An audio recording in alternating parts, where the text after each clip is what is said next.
Welcome to the new chapter of physical chemistry, which is useful for the BSc SY students semester 3rd.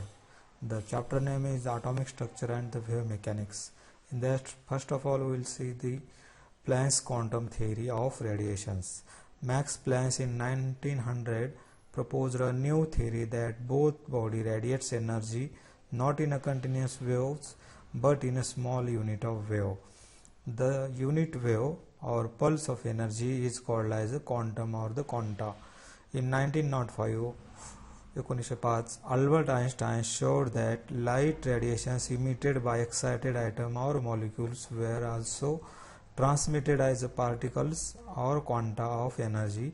This light quanta is called the photons. Means the absorption or emission not takes place in a continuous wave form as light string but in a small unit of wave.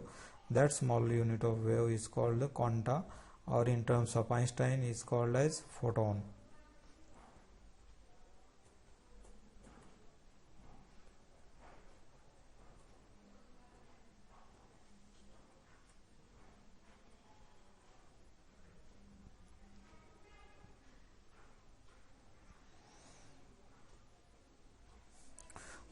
The general quantum theory of electromagnetic radiation is present from may be stated as when atom or molecule absorbs or emit the radiant energy, they do so in a separate unit of wave called the quanta or the photons.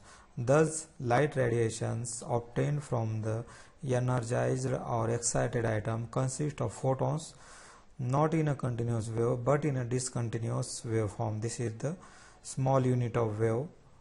This is a continuous wave, but it is not in a continuous wave but in a small unit of wave, that is called individual photon or the quanta. This is also another unit of wave. This is also in another unit of wave. There is a discontinuation.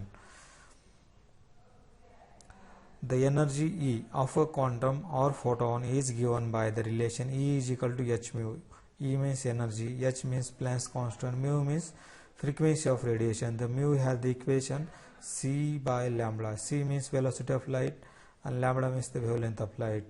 If we put the value of mu in this equation, then we will get the equation E is equal to h c upon lambda.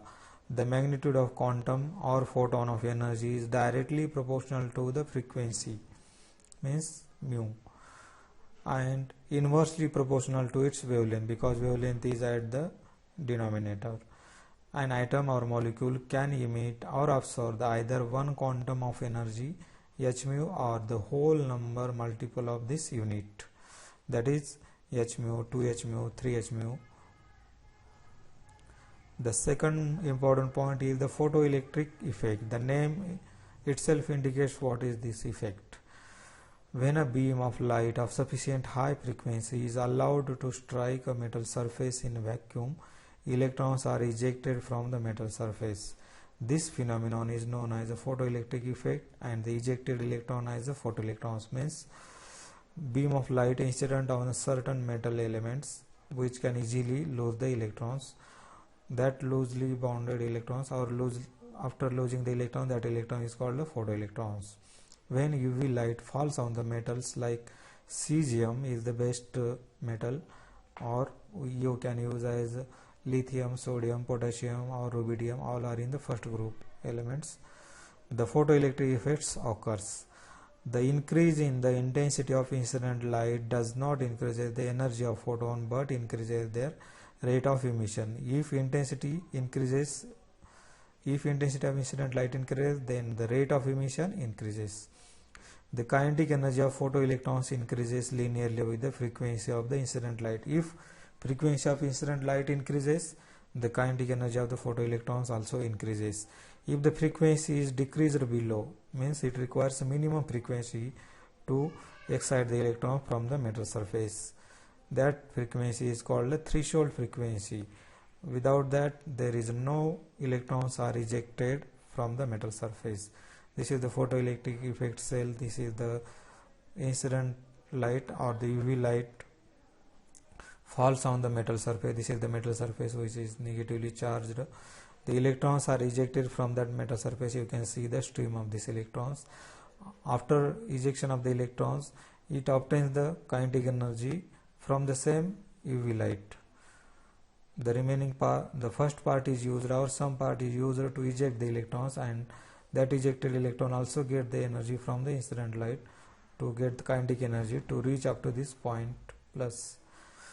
This electrons is then traveling, this is traveling, it is measured in the ammeter. This is again here one battery. This is the whole apparatus of photoelectric effect. This is actually the evacuated tube of glass, means it will easily makes happen the photoelectric effect. The second, also there is very important effect, that is the Compton effect. In 1923, A.H. Compton provided the one more proof to the quantum theory or photon theory. He was awarded the Nobel Prize in 1927 for the Compton effect. When X-ray of wavelength lambda struck on the sample of the graphite, that is light rain weight, and electrons was ejected, and X-ray scattered at an angle theta had the longer wavelength lambda. Therefore lambda is equal to h upon m into c in bracket 1 minus cos theta. This is the incident X-ray having the higher energy and lower or low wavelength. After striking the lighter element like graphite, electrons are ejected, and the incident X-ray is deflected by some angle. This is the actual traveling of path of incident light, but it is get deflected by an angle theta. And Compton experimentally shown that the incident light have the lower wavelength and higher energy, and transmitted light or scattered X-ray have the higher wavelength and lower energy, means some energy is absorbed for the ejection of this electron from the lighter element like graphite. The next point is the de Broglie equation. The de Broglie in 1923 extended the Planck's theory of matter. According to the matter exhibits the dual nature, that is, it behaves like a particle as well as a wave like nature. The de Broglie arrived at this hypothesis with the help of Planck's quantum theory and Einstein theory of relativity. He derived the relationship between the wavelength and velocity. According to the Planck's, and photon energy is given by E is equal to h mu is the Planck's energy, and E is equal to mc square is the Einstein energy. This both are having the same meaning, where h is Planck's constant, mu is the frequency of radiation. In the second equation, m is the mass and c is the velocity of light. This energy relation gives the relation between the mass and the energy. This is the dual nature of matter. If they are revolving like a particle, then you will see here the dashed line. If electron is moving like the wave like nature, means we will get here the wave like nature here. Means particle have the both particle as well, means electron have the both particle as well as wave like nature. If they have the particle like nature, then we will get here the fixed circular orbit. If they are having the wave like nature, then we will get here the wavy like nature. Comparing the equation first and second, we get E is equal to mc square is equal to hc by lambda. The same factor will get cancelled. Here are two c, this one c get cancelled, this c get cancelled. Here remaining part is m into c is equal to h by lambda. Mass and velocity is nothing but the momentum, that is p. H is a Planck's constant and lambda is the wavelength. Therefore, momentum of a moving particle is inversely proportional to the wavelength, the lambda. The equation 3 is called the de Broglie's equation. The momentum of a particle in motion is inversely proportional to the wavelength. H is a proportionality constant here. The next another important point here is the Davison and the Germer experiment. The Davison and Germer studied the scattering of slow moving electrons by reflection from the surface of nickel crystal. They obtained the electrons from the heated filament and passed the stream of electrons through a charged particle kept at a potential difference of volt V ESU. The next point is, if a potential difference of 150 volt applied, the wavelength of electron merging out is lambda is equal to 1.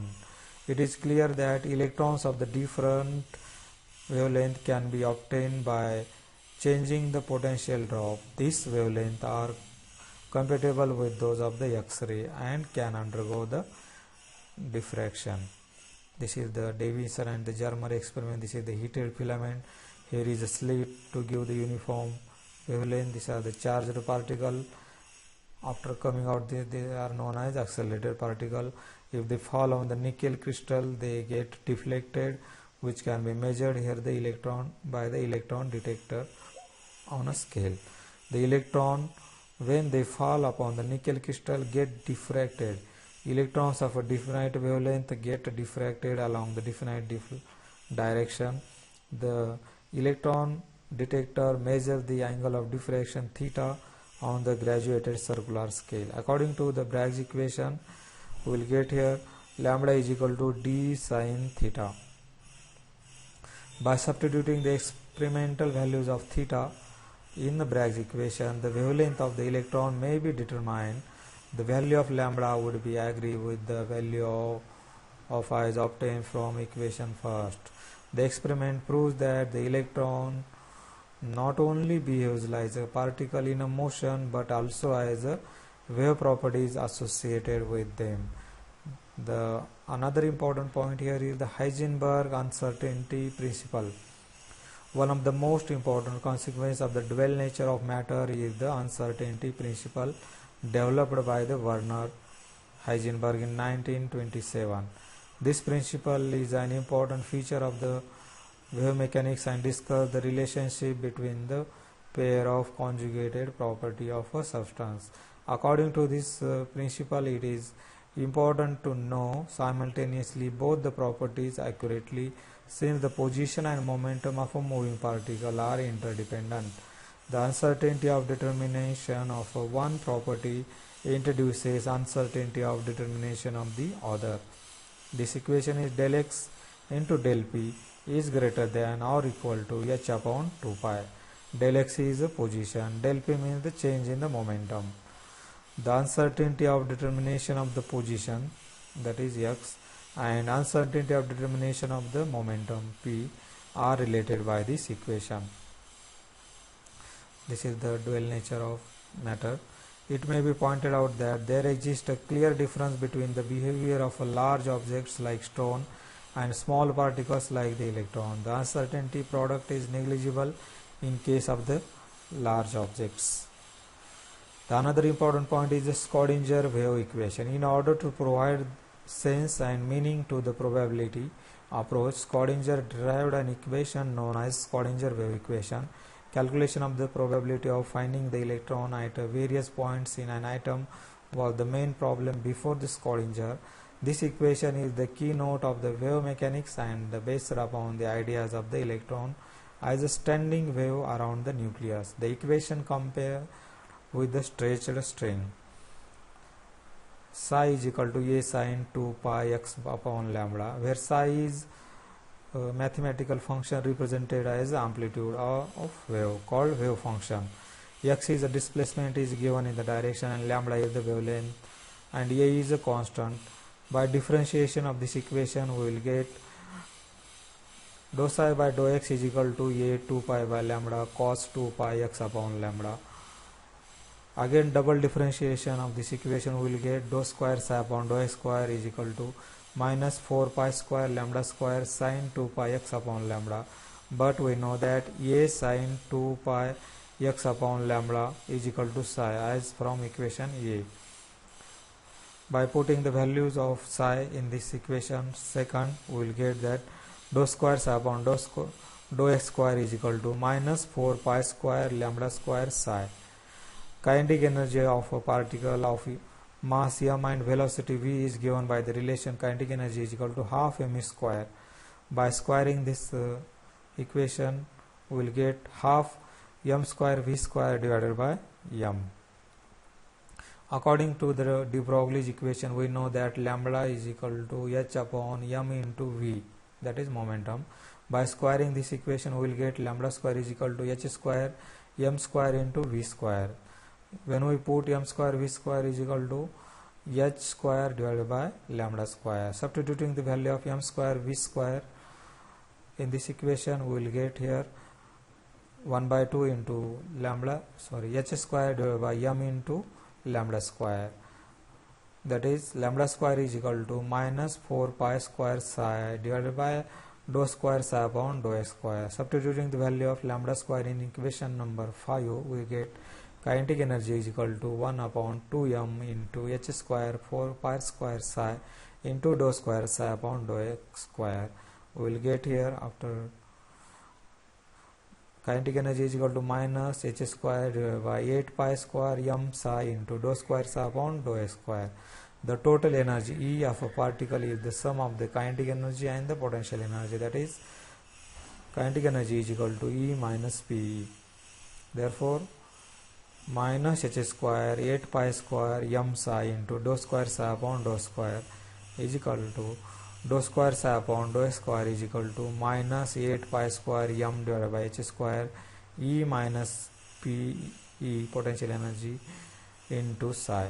Dou square psi upon dou square plus 8 pi square m divided by h square in bracket E minus P potential energy into psi is equal to 0. This is the Schrödinger equation in one dimensional, that is x. It need to be generated for the particle whose motion is described by the three space coordinates, that is x, y and z. Dou square psi upon dou square plus dou square psi upon dou y square plus dou square psi upon dou z square plus 8 pi square m divided by h square into E minus P into psi is equal to 0. This equation is called the Schrödinger wave equation. This is the Schrödinger wave equation. The first three terms on the left hand side are represented by del square psi, pronounced as del square psi plus 8 pi square m divided by h in bracket E minus P bracket close psi is equal to 0. Del square is known as a Laplacian operator. There are some of the physical significance of the psi and the psi square. The Schrödinger wave equation is a second order differential equation. It has several solutions, some of which are imaginary and not valid. The second physical significance is if potential energy and kinetic energy is known, the total energy and the wave function can be calculated. The third significance is the wave function is always finite, single valued and continuous. It is 0 at infinity. The last point from this chapter is a particle in one dimensional box. Consider a particle of mass m which is restricted to move within a one dimensional box of length a having infinitely high walls as shown in the figure. In an atom, the motion of electron which is confined to move within a small distance of length a in x direction can be taken as similar to the motion of particle in a one-dimensional box. For simplicity, it is assumed that the potential energy of a particle is 0 everywhere inside the box. If consider this as a box, inside the box means in this box, while outside the box means outside this line, the potential energy becomes infinity. The energy of a particle moving in a one-dimensional box is given by the equation E is equal to n square h square divided by 8 m square pi square. This is all about the chapter atomic structure and the wave mechanics.